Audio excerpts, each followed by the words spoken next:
দেখো মানুষ আরো মানুষের প্ল্যাটফর্ম ধৈর্য ধরে দেখলাম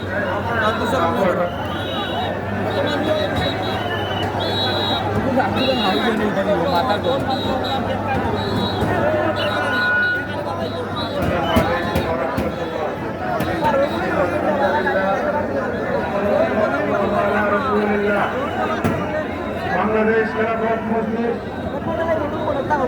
মৌলভীবাজার জেলার আয়োজনে আজকে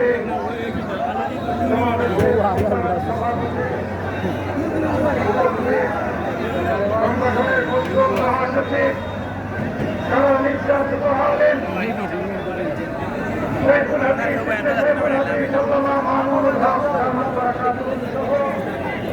নেতৃবৃন্দ, আমি মৌলভীবাজারবাসীকে বলতে চাই,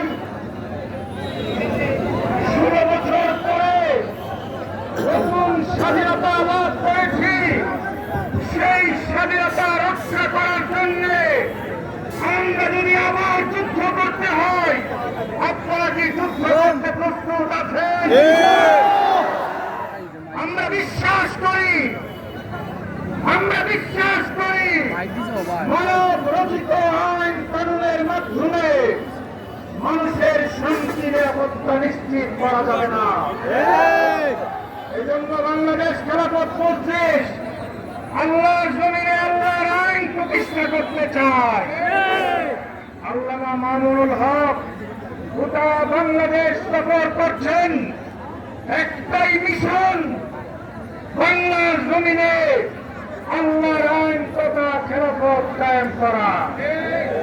আপনারা কি সেই সংগ্রামে সহযাত্রী হইতে প্রস্তুত আছেন? তাহলে বাংলাদেশ খেলাফত মজলিসের পতাকা করে ঐক্যবদ্ধ হয়ে আগামী দিনের যে কোনো সংগ্রামের ডাক আসবে আপনারা ঝাঁপিয়ে পড়বেন, এই আশা এবং আকাঙ্ক্ষা রেখে কথা শেষ করছি।